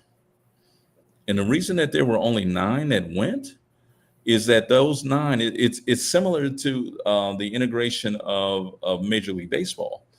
Jackie Robinson was not the best Negro League player. If you're talking about the best Negro League position player, it's Josh Gibson, Oh without a yeah. doubt. Yeah. There's only one man in the history of Yankee Stadium, the house that Ruth built. There's only one man that ever hit a ball out of Yankee Stadium. Babe Ruth couldn't do it. Josh Mm. Gibson did.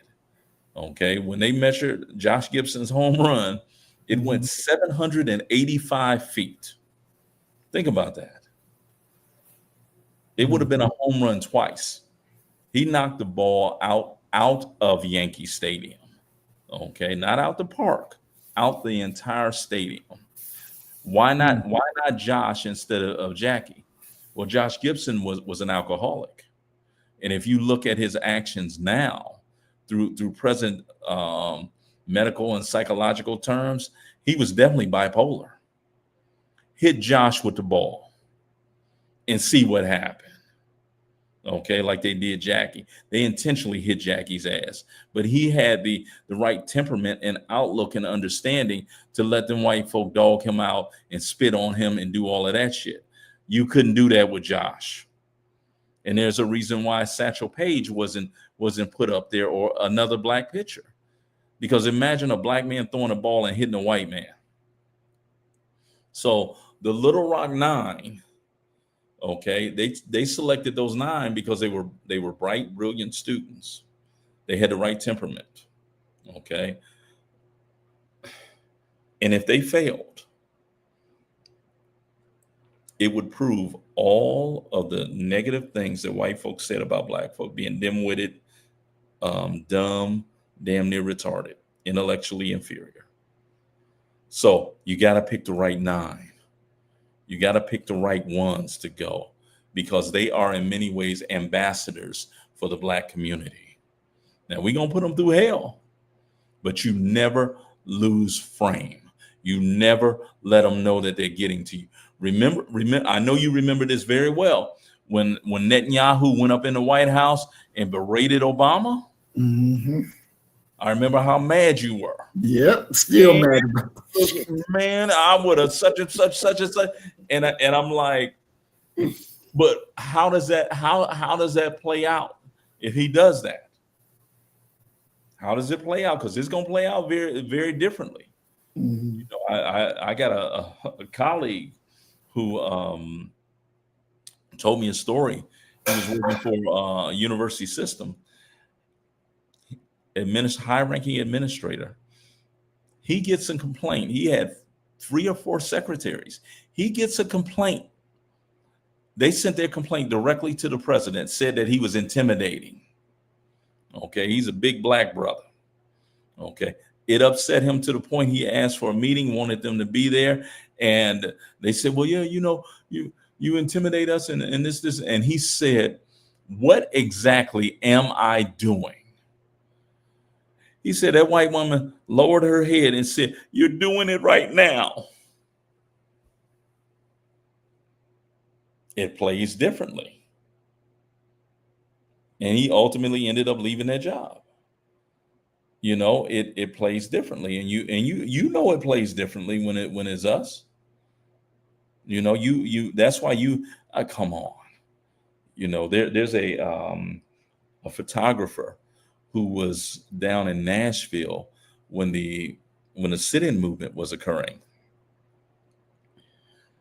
He said that, you know, the regular students were nonviolent and they was getting their ass whooped. He said all of a sudden you saw these big, humongous black dudes come walking around the corner. Okay, and a white dude went up there because he's used to just smacking black folk, and tried to smack one of them. They grabbed him and stomped him. Okay. And said that he's looking up and he says, who are you guys? Who are you guys?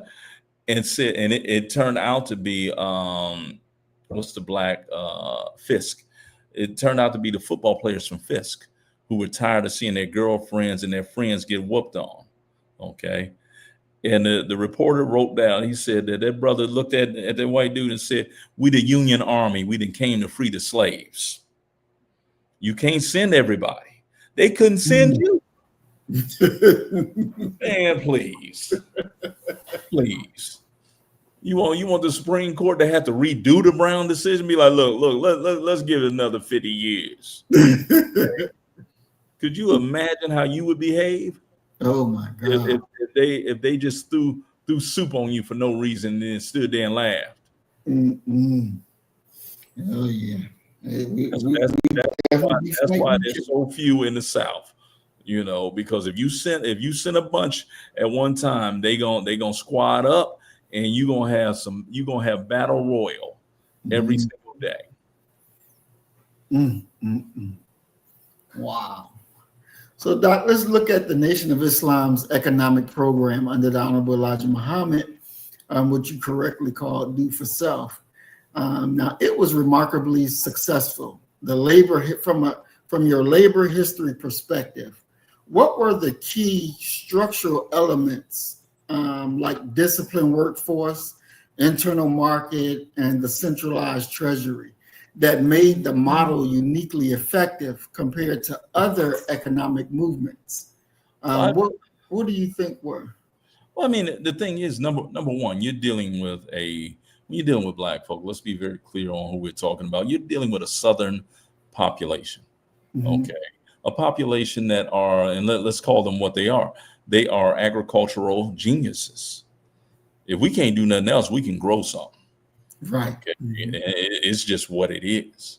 And it's Mm-hmm. kind of what Booker T. Washington was talking about when he says, quite simply, what we need to do is give them some business acumen. If they get some land, they already got the knowledge and the skill. They need some land and a little bit of money, and they're going to be able to make it. The worst thing that happened to Black folk when they came out of slavery was that they weren't given land. If they had been given land, it would be a whole different story. So when you have that, and Booker, and I'll use this. Booker T. Washington always talked in these kind of messianic parables, and he talks about a Black girl coming to Tuskegee, and she has a letter from her mother that she gives to Mr. Washington, and Booker T. Washington says the letter said, "Dear Mr. Washington, I'm entrusting in you my most prized possession, my daughter.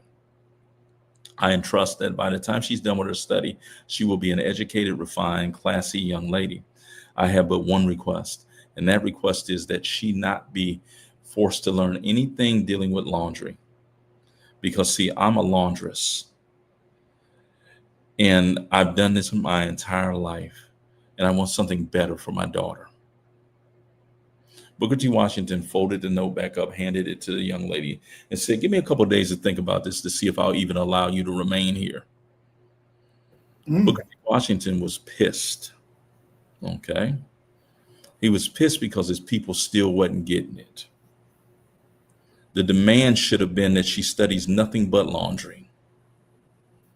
Because if you're a laundress and you've been taking in clothes and you done saved up enough money to send your daughter to college, because ain't no FAFSA, God damn it, you got a business. And what we need to do is build upon that business. She could very well be the one that creates the washing machine, creates the dryer, creates fabric softener. But all of that is going to go by the wayside, all those opportunities, because you consider it to be work beneath you, manual labor. So when you're talking about the Nation of Islam and what they were able to do, they're equipping Black men who have knowledge to grow something, okay, with a little business guidance, a little financial help, some financial seeds. Grow it, and we will bring it into the mosque, into the masjid. We will sell it within our communities.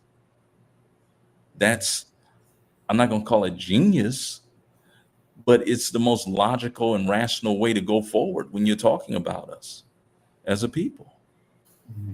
You know, so what makes them different? They had a plan, and they executed that plan, and they kept that plan in house. They didn't have to go out and beg white folk for a bank loan so that they could do all kind of devilish deeds surrounding it, that ultimately ends up with them ending up with the product and the land.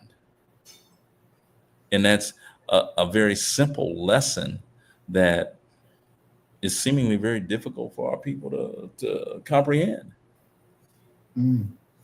Deep, deep. Now, out of the three, Doc, out of Booker T. Washington, Marcus Uh-oh. Garvey, and the Honorable Elijah Muhammad, Marcus Garvey vision is still moving and working. The Honorable Elijah Muhammad vision is still moving and working. Marcus Garvey's is not. Or let me rephrase it. Whoa. You got Omar?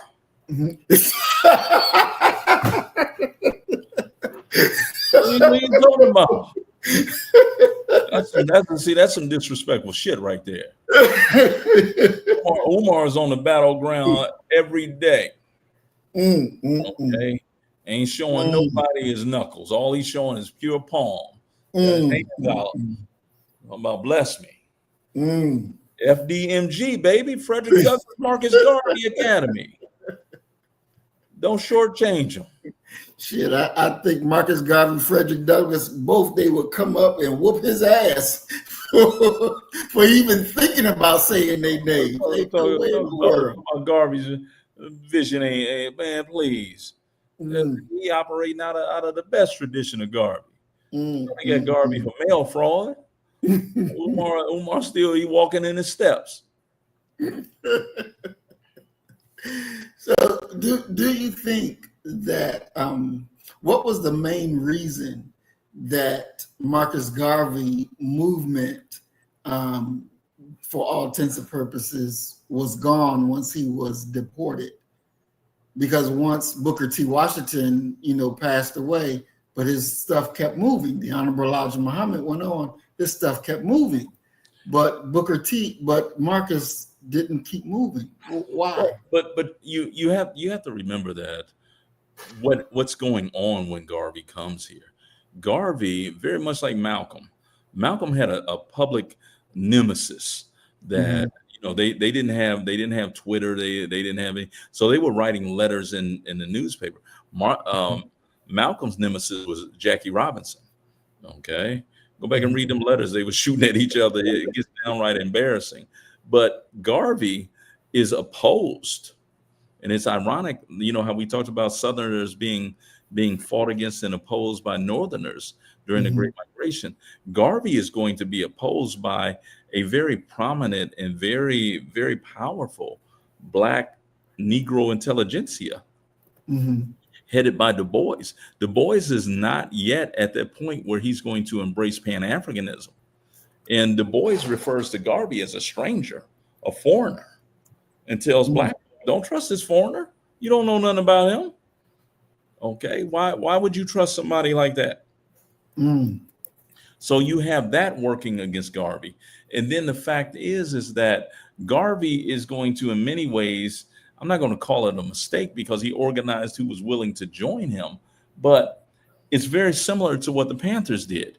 They rested their organization upon the lumpen proletariat, what Marx would call the lumpen proletariat. Okay, the brothers on the block. Mm-hmm. Garvey does similar. When Du Bois is talking about the talented 10, Garvey says, give me the untalented 90 then. Mm. And the problem with the untalented 90 is quite simply, they don't possess the necessary bourgeoisie skills, the writing, the organizing skills. They're well-meaning, they're good-hearted, but they don't possess those skills to keep an organization, a local, let alone a state or national or international organization going. So he's behind the 8 ball, and he doesn't have the Black intelligentsia, the Black leaders of this land. They're not supporting him. They're not going to fall in line with what Garvey's talking about. He's looked at it as a foreigner. Du Bois publicly called him a foreigner. Mm. And Garvey responded by telling Du Bois, you write like a child. And you have definitely overstated your importance in my life.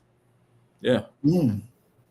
So Oh, even back then, you had Black leaders, Black folk in general, attacking each other. So all of these fabled ideas about, oh yeah, what we need to be able to do is, get along like they got along back then. Oh, nothing could be further from the truth.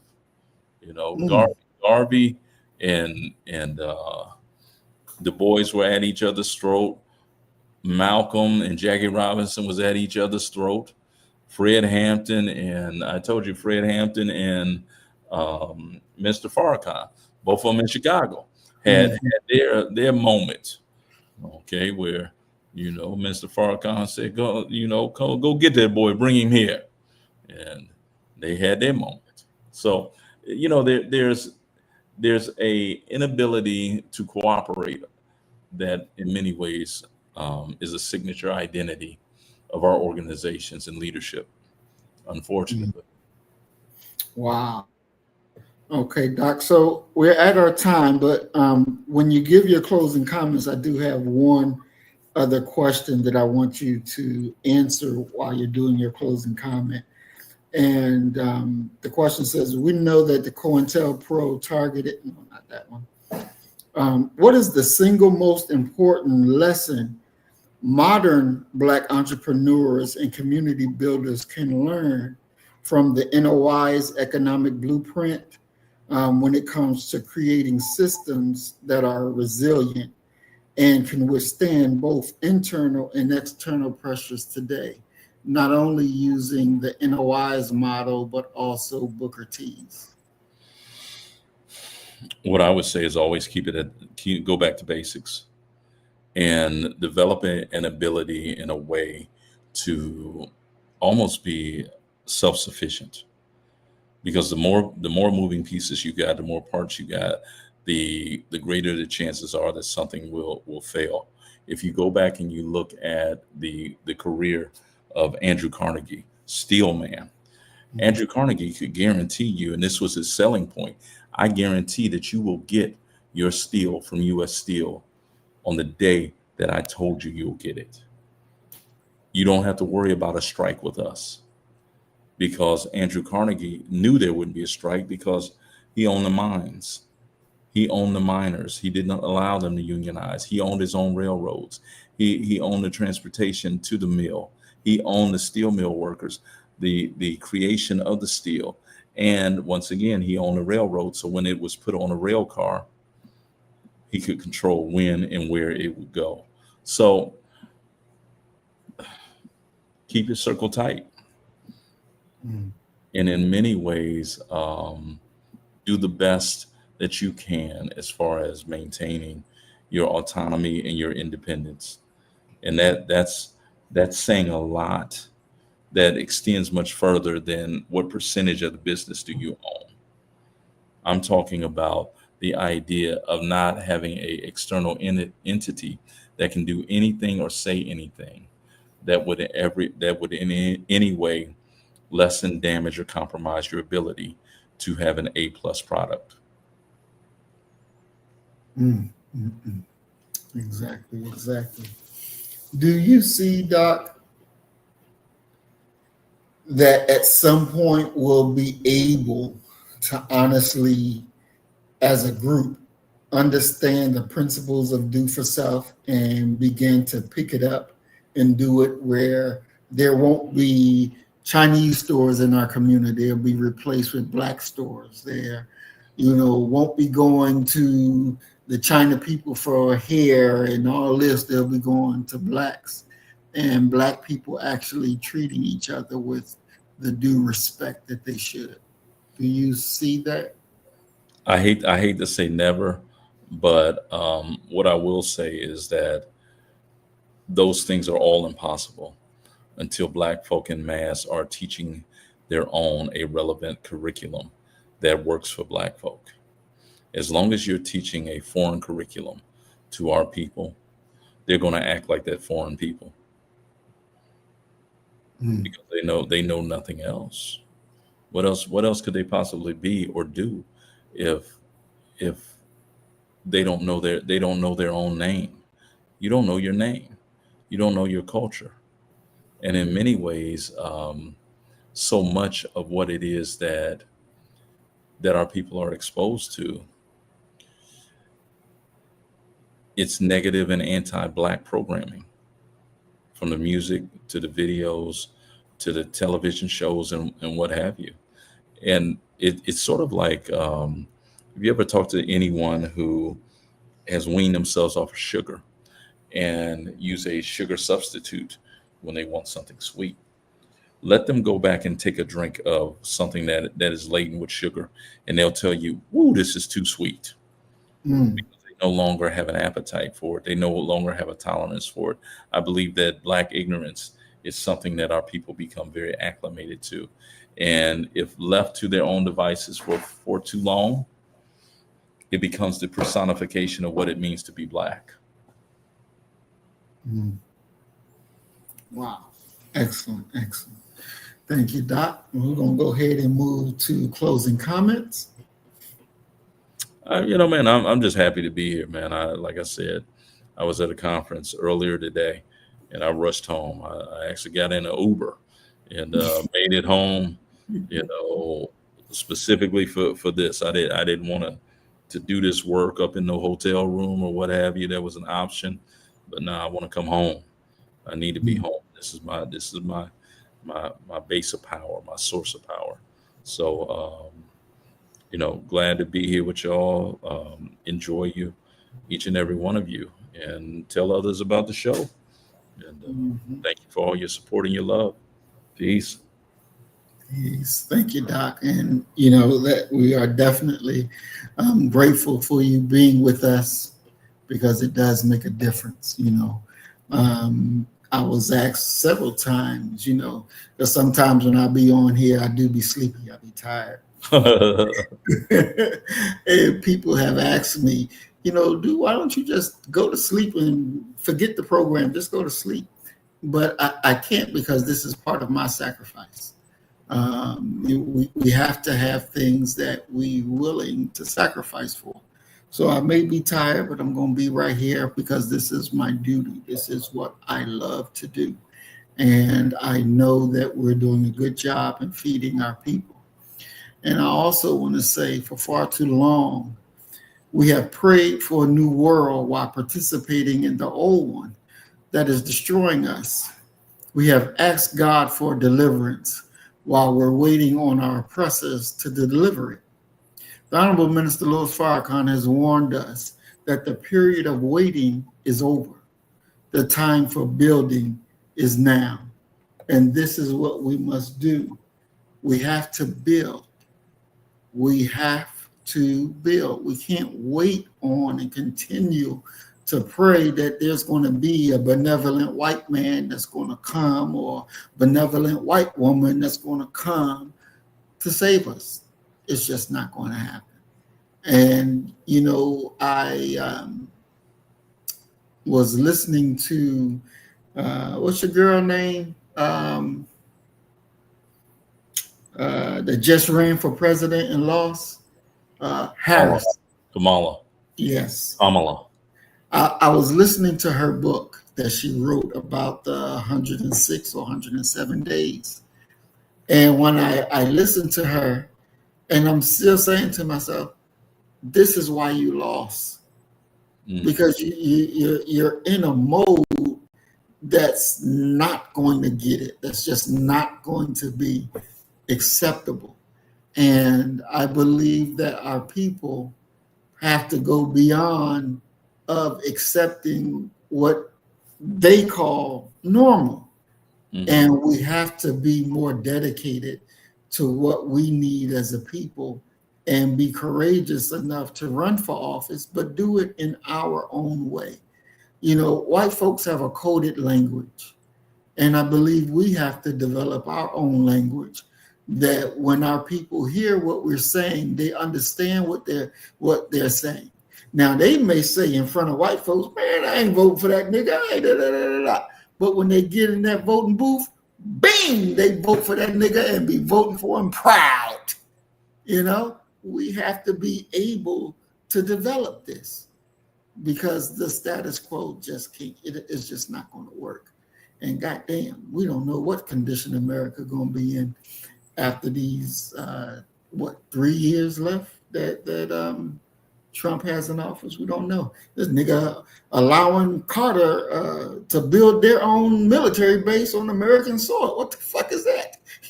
But hey, this is what it is. So, we got to wake up and understand what definitely needs to happen and be courageous enough to make it happen.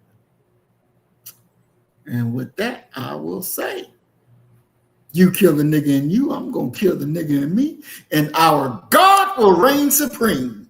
We are Black first, today, tomorrow, and forever. Love you, family. Peace and blessings. Assalamu alaikum. Shalom. Peace. Peace. So you better get the message and get it straight. You're going to need some bridge work. It's simple as that. Because we're living in judgment. We're living in implementation.